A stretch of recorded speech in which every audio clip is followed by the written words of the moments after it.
Hi everybody! Welcome to our Instagram Live. Glad that you're joining us. I am now just inviting my friend Mueni to join us. So when she joins us, then I will add her to the call. Hope you guys are doing great. I'm going to try to save this as well. So if you aren't able to stay for the whole time, then you can come back and watch. We'll see. This is all theory to me. This is my first time ever doing it, so we'll see. Hi, everybody. All right.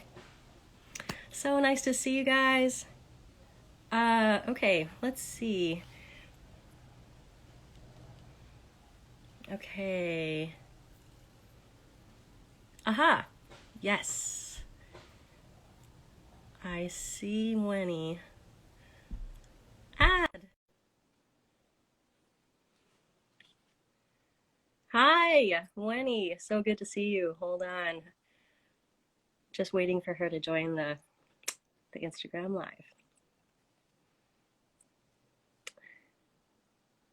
Oh, you beautiful people. Thanks for joining. I'm excited. Can't wait for you to meet my friend Mueni. She's lovely. Okay. Good morning. Hi, Lori.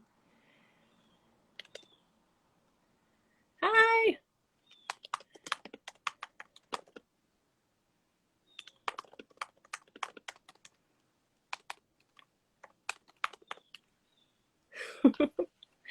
Hi, Brooke. Aw, I miss your lovely face. So, Mueni, I've invited you to the call. I think you need to accept. Oh, unable to join. Maybe I'll try again. Add.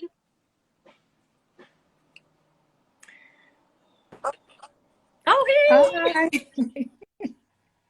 Hi. Success. Hi. Oh my goodness. This is so Can you hear awesome. me okay? Totally can hear you. I'm so glad. Technology. Yes, me too. Me too. This is the first time to do this. Yay. I know.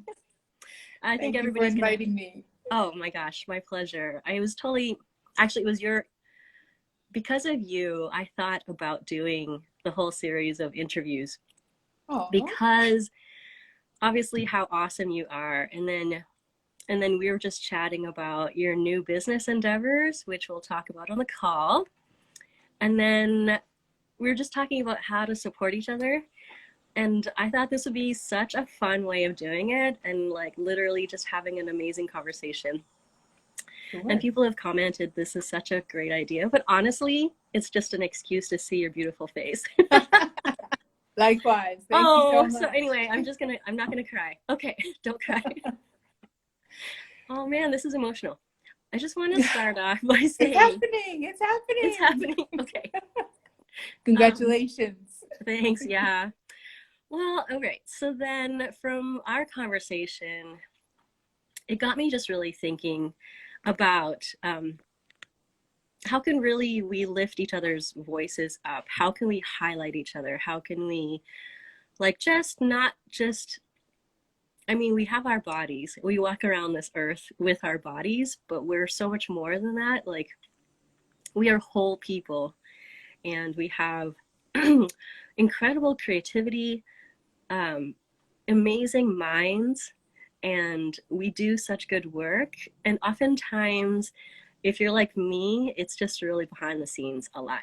But it doesn't mean that, you know what I mean? I just think it's so important for us to bring that out and introduce you and so many more that I was thinking, you know what I mean? It just like now I have a list of people. I'm like, look at all these amazing people. And because of my own business in the last 10 years or more, just really introduced me to like some power people, like just people who are doing things so quietly but powerfully. And so I was like, all right, let's do this Ann-ecdotes live. I've been Ann-ecdotes been my handle for decades, but I'm like, okay, now we're going really live. Awesome, by the way, really awesome. Thanks. So anyway, I just wanted to start, and then I would love for you to introduce yourself. But before I do, I have this quote that I want to read because it also kind of, I think, launches us off really well, by Dr. Bertice Berry, African American woman who just kind of floored me in such an amazing way. She's an amazing speaker. So she's on YouTube. So if you ever, Bertice Berry, Mm-hmm. she said, to know your place, you have to create it. We're not done. We're not dead. We can create new spaces to exist in. Choose your place. Choose it wisely and make sure you find a space that makes this place a better one. And so I thought it was like so important to create space. Sometimes you have Mm-hmm. to carve it. Like you can't just sit around passively waiting for your moment to shine. Sometimes you just have to make it happen. And so I was like, I'm tired of waiting. You know what I mean? Waiting is, you know, I don't know. It's patience is helpful. Not saying, but sometimes the time is right Mm-hmm. to do something and to move, and then to try to do that with an amazing community of friends here in Toronto and around the world. Um, Yeah, and I mean, I think that's an amazing charge because, as you say, the space isn't going to show up until we demand it to show up, that's until right. we create it. Yeah. And I think that's definitely something that I'm learning and Oh building yeah. on because, yeah, that takes so many things. It takes courage. Yeah.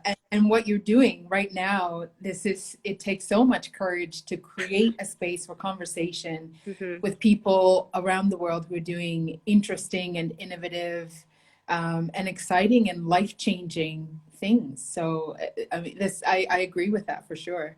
That call, it's a call, really. Yeah. And an invitation. And I really want to be invitational and invite people and see who comes along, not forcing anybody, if you want to, and if you really feel this like want this desire to join, then come along, and it'll be fun. The ride is going to be good, and like I said in the thing, the description, buckle up. Right? Yeah. Sounds So like my kind of ride. yo, so this is my amazing friend Mueni. She lives in Nairobi. She used to live here in Toronto and made this world like a brighter, like you do make this world a brighter Oh. place. And then you left me and you went back to Nairobi. So More yeah. time. I'll be back. Okay, yes. So I would love for you to just introduce yourself.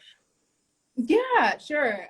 Thanks so much, Anne, for this opportunity to connect in this way. And I know you and I have had some really good conversations in the last, I was trying to think actually, I think we've known each other for about 7 or 8 years. Mm-hmm. Um, because I've been in East Africa for 5 years, and it was a few years before Right. we Wow. connected during a major transition time in my life, and so definitely grateful to have met you at that time and Mm-hmm. gotten to know you. So yeah, I'm Mueni, and apart from really a passion for building meaningful connections in this world and just creating space too in my own way to get to know people and to get to know myself and to be known. I work in international development, so Mm-hmm. this is one of the reasons why I'm in East Africa right now. I've been out here for the last 5 years and I've really enjoyed it, learned so much, continuing to learn so much. I feel like I'm a completely different person Wow. and I guess we have to be than 5 years ago when I left Toronto. So this is a good thing because I like what I see. Oh, It good. hasn't been an easy process, Yeah. but it's rewarding. And yeah, apart from that, I have family relations, friends globally in East Africa. North America, Europe. So I don't know when we talk about creating space. For me, it's the way I understand that is about creating space where I am, and creating authentic relationships and connections where I am, Mm-hmm. and allowing those to change me, and Mm. vice versa. So, yeah, that's I me. love that because I think that's so well, honestly, when we did meet on, I think that friendships are sometimes formed because you have to, you know what I mean? Because you're working and your colleagues. But then sometimes other friendships are just forged because of crisis, you know, and Mhm. that Yeah, sometimes we go through personal crisis. And then it's so important to, that's when you need to know who your real friends are. Because those are yeah, the people you call when you're like in like, you know, dire straits. And yeah, so I feel like Mueni, you and I and our like little community, we're just bonded for life. yeah, yeah, And I love what you're saying about like just like that openness to be shaped by the people around you to then just really influence and create you, you know. mhm. Wow. I'm so glad. I can't wait to like already to like know you in the future and for us to journey together, you know what I mean? Yeah, And for who yeah, we will be and who we are yeah, becoming. Yeah. yeah.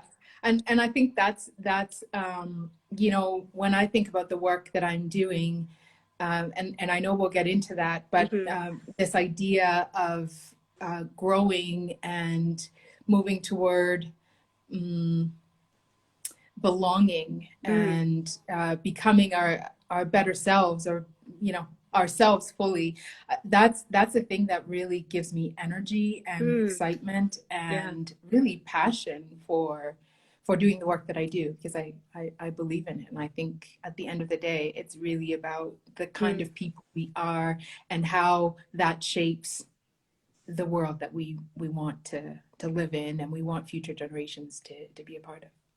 Yeah. I agree. I've definitely, as I've delved into my own person as a whole person with like my gender and my ethnicity, I've been really digging in for at least 20 years.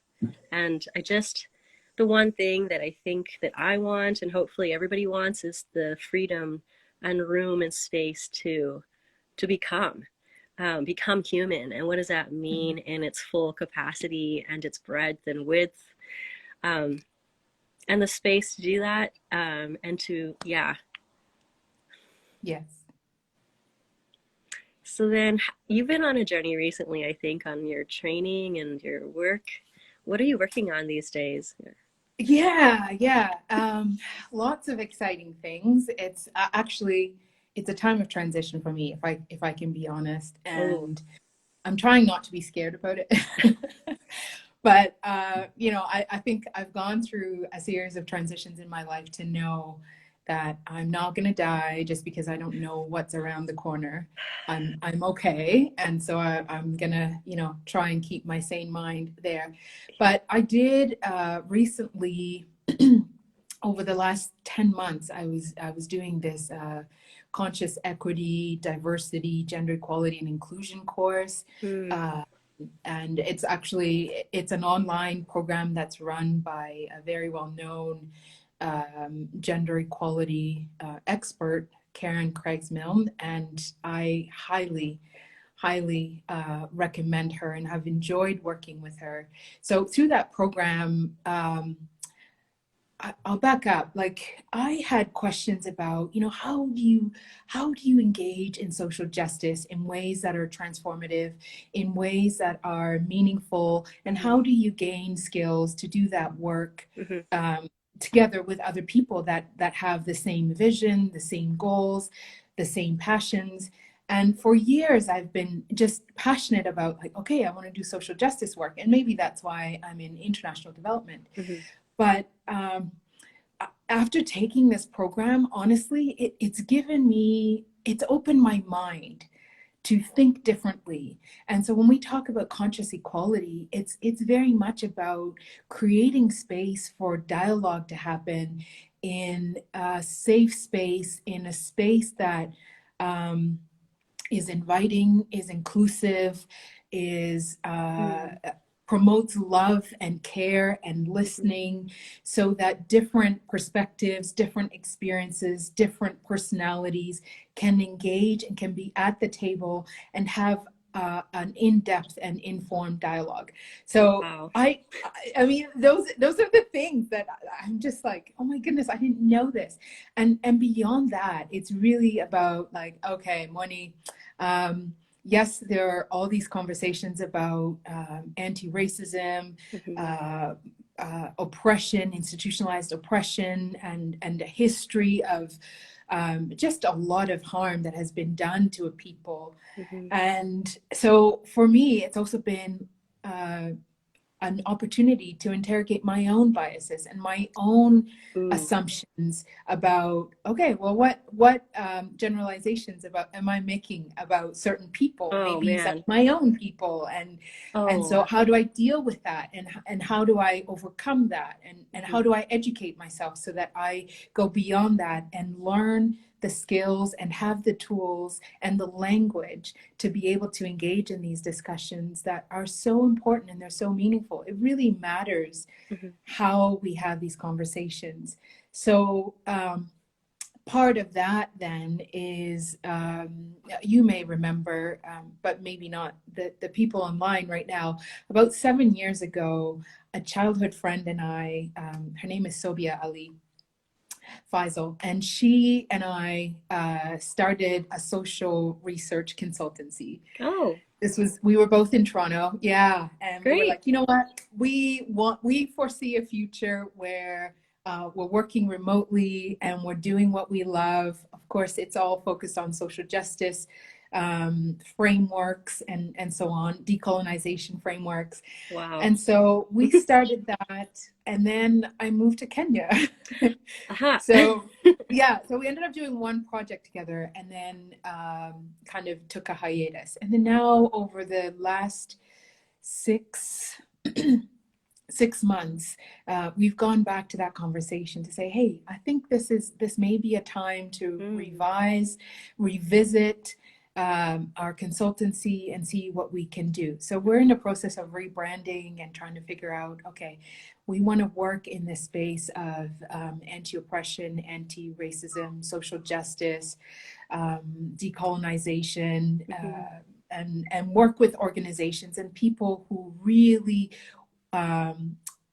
know and understand that the status quo is not going to take us to the next level or the world that we want to live in. Right. And so people who see that, okay, you know what, I know there's a problem and I want to change, I want to do things differently, I don't know how to do that, and I need to engage people in this space who can do that and help me to do so. So that's where we are, and it's super exciting because you know, who knows where things will take us, but we're hopeful and we're excited. And wow.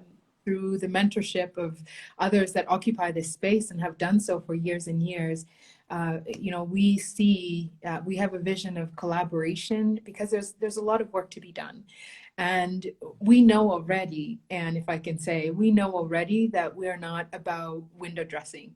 We're about digging deep and you know, taking the long haul, the long-term view of toward transformation and change, and engaging to make sure that everyone is at the table, and not only just at the table, but actively participating and having their views and perspectives and experiences taken and understood and prioritized. And all those things, because that's how we arrive at, and that's how we begin to dismantle the system that we're in, which is not, it's not benefiting everyone. I mean, it's working for some people, but not. And so we want to change that. Oh man, Mueni, I really want to honestly bless you. You know what I mean? Like, that is huge. Obviously, with the current world, the state of the world right now, with the global pandemic, I feel like people have, and I hope they have, been asking the question of, what do we leave behind? You know, what hasn't worked in the past, and what do we pick up? as we move forward, as we emerge back as a global society. And I think, who knew, honestly, that a virus would like force the world to have a little bit of like introspection and reflection, Yeah. and that's Yeah. incredible. Yeah. And I think, and even, I mean, there's so many layers to the season, if I can call it that, of Mm. we're all experiencing at a global level, but also individually, at communities, cities, and countries. And I think Mm-hmm. from an individual level, what I'm seeing is an opportunity to look at ourselves, to interrogate ourselves, Mm. and to question our ideas about what life is. I mean, I remember in March when things were kind of going haywire in Kenya. By the end of that month, I had just come back from Thailand, and by the end of that month, things were just shutting down, and so it was just like, Yeah. okay, what the heck is happening? Mm-hmm. And I remember thinking, oh, should I be in Canada or should I be Mm. in Kenya? What's happening? But then also at the same time realizing there is nowhere safe. This thing is Right. global. It And is global. so, exactly. So, running somewhere. So, this idea of Mm. safety is an illusion. And there's so many things. So, we don't Wow. really know what is true, what is meaningful, what is worth life if we're not taking this moment to interrogate how our worldviews and what's happening, Mm-hmm. and how we live our lives in light of what's happening now. Because as you say, I think this is a moment to really do some kind of an introspection Yeah. and to decide, well, what kind of human beings do we want to be? What does it mean to be human? Right. And to allow others to be human as well, um, Exactly. without minimizing or diminishing. Like, I feel like there is so much space in the world and room. There's room for all of us. So, so important. I heard recently that racism is learned, right? Which actually gave me hope, because Mhm. it means that racism can be unlearned. I'm like, Mhm. Mhm. Mhm. okay. I mean, when you think about Nelson Mandela and his statement about hate is learned, which means that Oh, it can be unlearned, and wow. we can learn to love. And that's where, with my conscious equality work, that's where I want to get to. It's not just a mind Hmm. kind of work, it's a heart work as well. Mm-hmm. And we have to recognize that if we are not seeing each other, and this whole question about what does it mean to be human, well, Mm-hmm. yeah, I mean, do we think that we're going to be free if some of us are uh, left to scavenge for food, Mm. or on the street, or all these things? There's so much injustice in the world, there's so much need. Mm-hmm. And so to think that we can be really free is also questionable, right? And can we really be free, and Yeah. when some of us are not? So that's the question, is like, is it possible to not have bias? Is it possible to not have racism in ourselves? Like, is that possible? I mean, that's a really good question. Mm-hmm. And there are experts like, I recently read Dr. Ibrahim Kendi's latest book, How to Be Ooh. Anti-Racist. Mm-hmm. And he was on a podcast with Brene Brown Mm-hmm. a few months ago, and they were talking about this. I think humans have blind spots. We will always have blind spots. But Mm-hmm. to me, it's not so much that the blind spots exist and that the assumptions and the biases and prejudgments exist.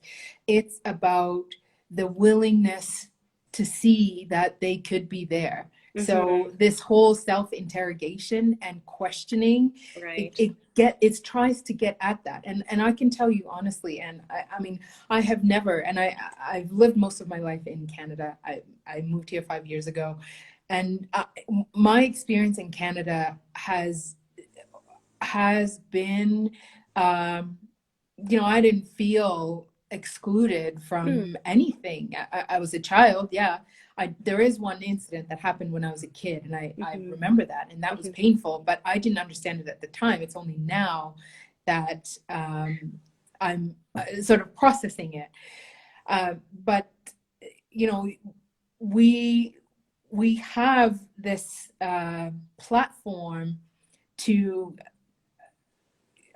to challenge what has been internalized, what the world, what Mm. society, what our education has taught us. Mm-hmm. And so becoming conscious is about questioning what we think we know, and why is that. And so Mm-hmm. that's whole, well, how does what we know shape us and the way we live, the way we engage with each other. And so this again, I keep going back to this conscious equality way of looking, because it's a framework, looking at people beyond how they present. So my skin color and your skin color has no merit whatsoever when we look at the real issues that this world is battling right now. Like that's the least of, it should be the least of our worries or concerns or priorities. How I look or how you look, That you would know what I be, mean? I can't even imagine. That would be awesome. It just doesn't happen. And I'm like, what is that like, Mueni? Right. Oh. But I think that the hope then is that, more of us who see that there is this opportunity, and there are people out there who want to do the hard work, because it will take courage, it will take openness, it will take willingness to look at ourselves and to see, oh right, I do have those prejudgments Mm-hmm. myself. Mm-hmm. Actually, it's not really about pointing fingers. It's about, okay, what has formed me and my thinking, and what is right and what is not. And so how do I begin to unlearn those things and learn the truth that we all want to be seen, we all want to be understood, and we all have a right to exist. And Mm-hmm. we need to be creating that space and that environment for every voice to be heard. I can't speak for anyone. I can only speak for myself. There is no Black community that I can speak for. Everybody has their Right. own individual experience, right? Um, Mm-hmm. but I can help open doors. I can prioritize voices Mm-hmm. that are not being heard, that are being deliberately repressed, and I can create in my own sphere of influence, in my own network. Mm-hmm. That's the hope, and that's the opportunity to do better, because I'm really convinced that we know better. Yeah. And I think I totally agree. I think that it's helpful when you say conscious equality, because it's not gonna just come. I feel like, unconsciously, passively. I think it's like an No. Yeah. active work Mhm. Yeah. internally in yourself, and opening your eyes to the dynamics of the Yeah. room. Like, read the room, understand the power dynamics, mostly just power dynamics. And Yes. for Yeah. me, as like a Asian woman who's 5'0", I'm short. So Own that. people, You gotta own that. oh man, yeah, but like small but mighty. Yes. But like some people, like, and thank God it stopped in the last few years, would just used to pat me on the head, and I'm like, It's like the people who, try want just, to feel my hair. Yeah, those oh, people. No. oh yeah, I'm like, don't touch my head. So I just wanted to say, like, internally, I think it's a process for each one of us, especially like for me, using my life as an example.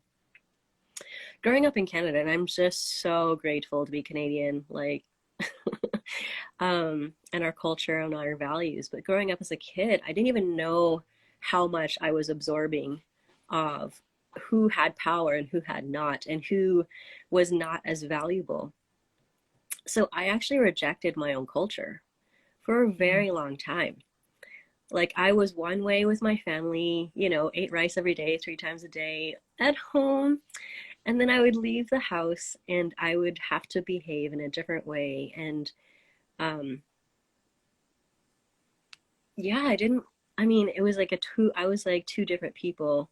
And I just didn't like the stereotypes. I mean, I think stereotypes are not always great, but I just rejected it. And I just didn't want to be, I just wanted to be a normal person, but it was not possible. But what And is that? So my question for that, Anne, because I can so relate to what you're saying, yeah. the search for identity. What is that normal? Mm-hmm. Well, at the time, it was all in the media and on the billboards and commercials of who was normal and who was not, who was represented and who was not represented. And then, actually, in retrospect, I grew up in an area of Calgary where I think all the immigrants landed.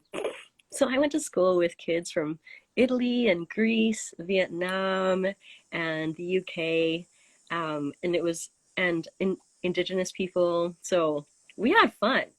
And Yeah. then my school went on strike for grade 3, and my parents sent me to a private Christian school. And it was the first time I encountered racism. Like for grade 3, I was 8 years old, and I basically spent the year like playing by myself and being a little bit bullied. Um, so that was a shocker. And then as soon as the teacher strike was over, I went back to the public school. But Mhm. that definitely, as an 8-year old, I feel like you don't have agency to stick up for yourself. You just kind of go with it. No. But then when I went to university, and then after university, then I was like, okay. Oh, and then my dad passed away when I was 20. So that's a shocker too. Then I really had to figure out who I was. Where do I come from? Who am I? And so that was thankfully, the start of my own ethnic identity, like formation, um, to embrace who Mhm. I am, and my Mhm. culture and my people, and yeah, Mhm. and my family. Mhm. Hmm. But it's Yeah, a and I think conscious that's thing. yes, yeah, it is, and it's a journey because I think for me, as a Kenyan Canadian who has grown up in Canada, Hmm. and I was a kid and went to university there, so uh, definitely also struggled with those questions of, well, what does it mean to be bicultural? I don't know. Hmm. Am I one or the other, or am I both, or am I neither? Hmm. So these questions Right.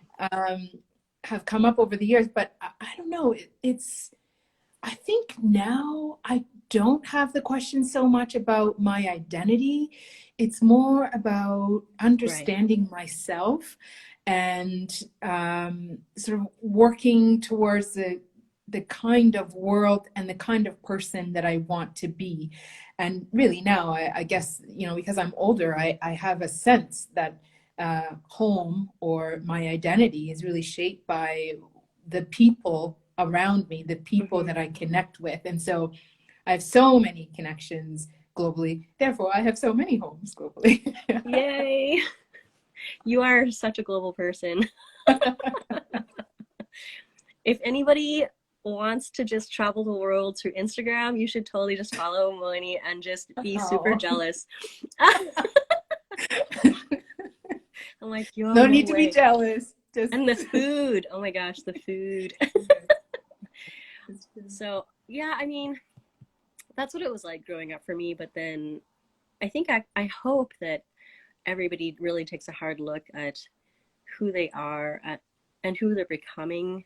Because I want to become more Anne, as I grow Yes. older and more mature, Yes. and as the years pass, to move into who honestly God has created me to be.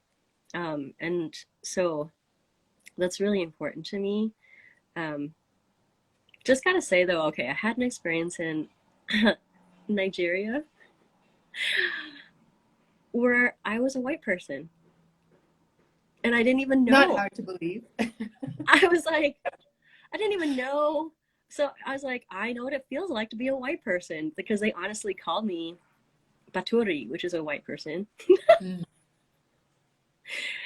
And I was working with the staff. We were putting a conference on for 4,000 Nigerians, and at night, the electricity had turned off again for like the fourth time that day. We were like working by candlelight because the conference was the next day, and And then the staff for one person said, Anne, if it's okay, we'd like to go to sleep now. And I was like, well, yes. If you want to go to sleep, please do. And honestly, you can go. You don't need to wait for me to give you permission. All the staff got up and went to bed. And I sat there by myself in shock because they had deferred power to me. But I didn't even know. Like, I didn't even know that I had been wielding this power over like when they could sleep. And that was so shocking to me. And I really, really hope that people who do have power would at least become more self-aware of the power that they hold. Like, you know what I mean? Like, you could just walk around life. You're like, obviously people are just going to do what I tell them to do and go to sleep when I tell them to go to sleep, or, you know what I mean? Whew. Yeah, I'm so glad that you raised that, because I have some personal experiences from, living and working in this region as a Black woman. Yo. There's all kinds of dynamics that I was not expecting at all. Wow. That were quite surprising. But this issue of power, I didn't realize that each one of us has power. Right. And becoming conscious is also being aware, being so self-aware that actually everything we do, everything we say, it has consequence, and it matters, because there are people watching, there are children watching, there are communities watching, the network is watching. And so the way we conduct ourselves, the way we communicate, the way we talk, whether we're aware of it or not, is either creating harm or helping to open doors for people to create agency for themselves. And an example, if I can say, is very much, I didn't realize that there was this kind of unspoken, there are barriers here in the region, especially for Black women professionals in international development. I don't know about other sectors, but in this one, I know it intimately now. And I didn't realize that when I moved here. And so, I'm working in a sector that is very much driven and managed and controlled by men, Black men, older Black men. And a lot of them are, they're elders in the churches. And so they, within the cultures, they demand respect. So here I come. I've been educated abroad. I'm, young. I look young. Yeah. And so, in rural Tanzania a few years ago, this older priest asked me outright. And, I'm there with my colleagues. I'm their boss. And he just looks straight at me and asks me, so what did you do to get this high position?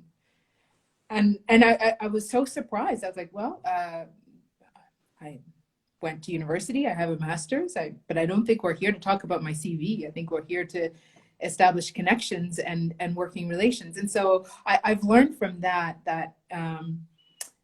we do there are positions that give that power or sense of authority, but then their main power may not come with that position, because it may be as it comes somewhere else, and that's tied to skin color. Yeah, it's tied to where someone is from. So which is why there's so many people in power that are completely undeserved, I'm gonna say. And I'm like, how did you, well, we all know how you got there. I mean, but you should have asked him as well, like, how did you get here? Like, you earned it, Mueni. You earned it. You probably worked twice as hard to get there. Thank you. At the time, I didn't have the language, but now I do. And now I understand that, with that kind of thinking, that women, that Black, Indigenous, people of color, especially women, cannot have positions of authority or power or position. I will challenge this, and I will challenge it by being informed, and I want to have an engaging debate about this. Totally. And to really lay it down. That, it's outdated to think But that way, honestly, right? Winnie, I feel like I challenge it by my existence. I exist, so I challenge. It's not like I have to say anything. Me walking around the world, you know, doing what I do challenges people. So I'm not looking for a fight. I never do, but sometimes when I'm in and I'm No, like, all right, let's go. I'm like, I'm yeah, not gonna, I'm not gonna like argue or fight. I'm not gonna justify. I'm not gonna like tell you why I deserve. I'm just gonna say this is where I'm at. So hmm I am yeah. enough. I think it's important to show up, as Yeah. you're saying.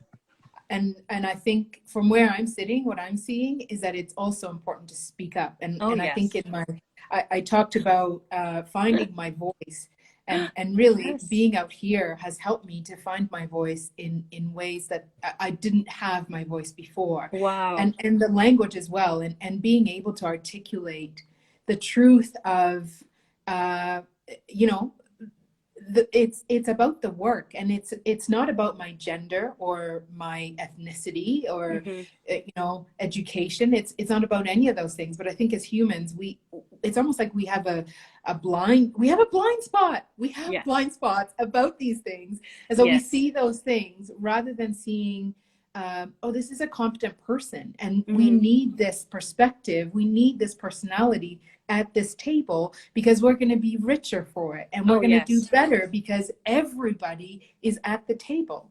So That's when you have some people that are excluded, I mean, at the end, you're only really sabotaging yourself. yeah. Well, I am so glad for your voice. I gave a seminar a couple of years ago as well at called Finding Your Voice as well Ah, at the Billy Graham Association conference on evangelism in Chicago a couple of years ago.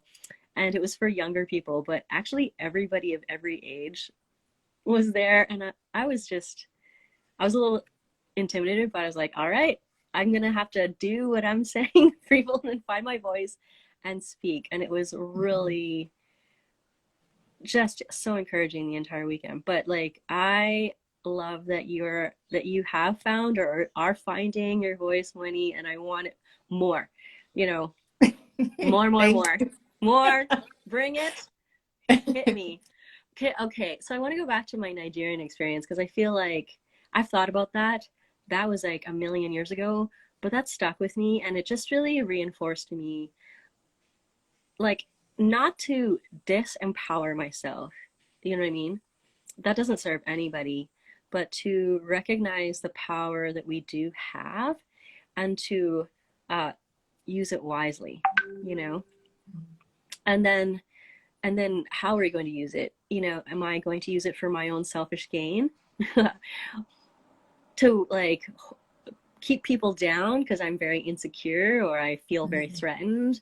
Or am I going to open up my heart, my hands, and my mind um, to lift other people and to open up spaces and carve out the Mhm, spaces? mhm, Yeah, and like for me, it's about stop asking for permission mhm, mhm. and just go, just Yeah, do it yeah. and see who comes along, and also just bring people along that you really, really admire. And so, I think that's tied to what you said at the beginning about just to stop waiting, to go for it. yeah, Start. This is something that's been in your mind, in yep, your spirit for a long time, and so yeah, I think it's well aligned to. There's no need to ask permission. There's no who are you going to ask permission, right, and nobody's going to give that. I think and I think it's tied to if we see every human being as having the right and value and being worthy of existence, mm, and then that's enough. Like what they that's have to enough. say, their voice, lending their voice for their experience, that's enough. Hmm. And you're doing that, so that's great. Thanks. Yeah, I feel like, ironically, I really got a sense that 2020 was going to be a year of like expansion. You know what I mean? Like, didn't know what it looked like, Still don't know what it looks like, but it's kind of fun. And Yeah. also it's like, why not just take a risk? And failure is not a four-letter word. You know, we can fail. It's No. okay. Yeah. So, I've yeah. been just on that. I've been listening a lot to Dr. Cornel West. Ooh, He's a professor from Yale? Harvard University. Harvard. Okay. Yeah, Harvard Divinity School, and he talks a lot about. I mean, he's making a reference, but he talks a lot about um, failing, failing better. So we will fail. We Oh, will. We're yes, we will we fail. will fail. But what do we learn from that failure? And are we Mm-hmm. continuing to make the same mistakes, or are we learning and doing better? The next time I fail, well, I won't repeat Fail that better. mistake, right? Yeah. I am a professional failure. Failure? That's awesome. Whoa. So have you done that? Have you started to fail better? um, yeah, I think that yeah. If I mean that's a quick answer, and then I can say that yeah, what I'm learning from my failures, from mistakes that I've made, as recent as, just within the last couple weeks, months, like life-changing Mm. mistakes. Um, I'm learning that um, I need to be open to the opportunities to show up and um, to take advantage of, okay, well, what was it that went wrong? Where did I go wrong? Because I Yeah. think in the past I very much was blaming someone or blaming Mm. people or blaming the situation, Mm-hmm. and basically saying, well, I can't do anything about it, so it's really not my fault. Yeah. But that's not true. Right. I believe fully that we are responsible for our actions. We are responsible for what we think. And so I'm learning to see that, okay, well, I had a role to play in that. And the reason why that didn't go the way that I desired was because one, two, and three, if I'm honest with myself. And this is going back to, if we're really willing to interrogate ourselves and to Mm-hmm. scrutinize ourselves, our thinking, and our deepest, darkest desires, what we're planning, what we want.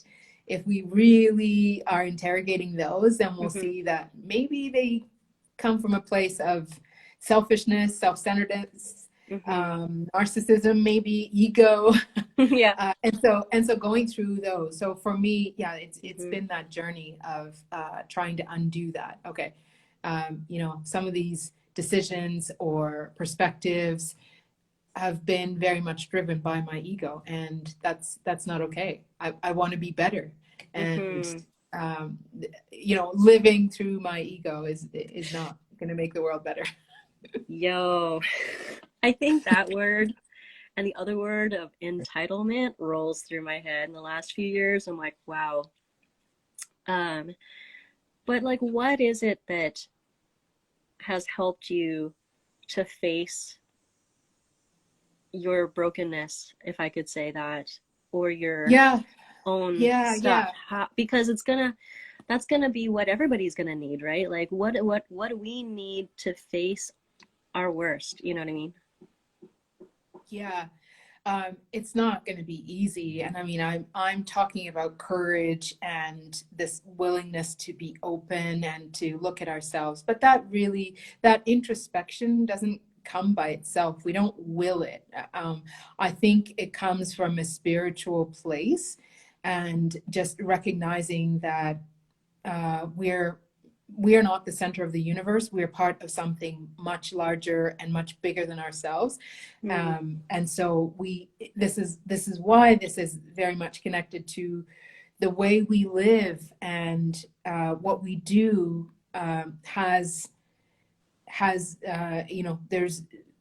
there's consequence to that, for good or for bad. Mm-hmm. There's that matters. Everything we do matters, and Mm-hmm. it's part of this sort of ripple effect, if you will, that is impacting not only yourself, but the relations around you, the community, colleagues, Yeah. you know, city, whatever. And so that ripples out. And if we harbor hate and pain and deceit and all kinds of negative, tangible emotions, which actually rob us of our peace and who we are, who we could be, I think we move away from that desire to be better and to express love. If we don't love ourselves, how can we expect to really have love for someone who is who needs something, or someone who cannot help themselves, or we can't see that if we can't really look at ourselves with truth and honesty, and learn to see, like, okay, wow, I have things that I need to work through. I'm not okay. I'm actually insane. And the way I've been thinking has not been helpful, not only for myself, but for anyone. Undoing all of that. And I think that takes a lot of, I'm learning that, we're here. Love is the thing. I mean, I know it's cliche, but love is the only thing that's real. It's the only thing that's real, and it's the only thing that is not wasted. It's the only thing that matters. And this is from my experience of kind of dealing with pain and frustration and disappointment in my own life. I having love for myself, but also love for others, is the one that's driving me to see that, wow, I'm part of a much bigger thing. I don't understand all what's going on, but I don't have to. I just have to learn to be true to myself and follow that direction, that inner voice. Well, I think that it's so much better to be driven by love. I am personally driven by fear. So, but I think it's much better to be driven by love.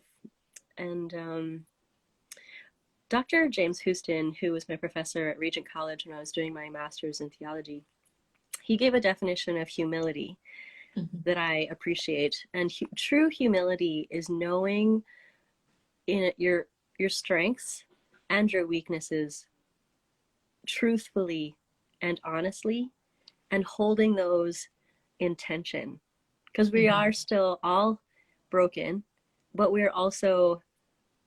have strengths and we have so much to offer, but holding those both together in tension would hopefully then just really bring us to true humility.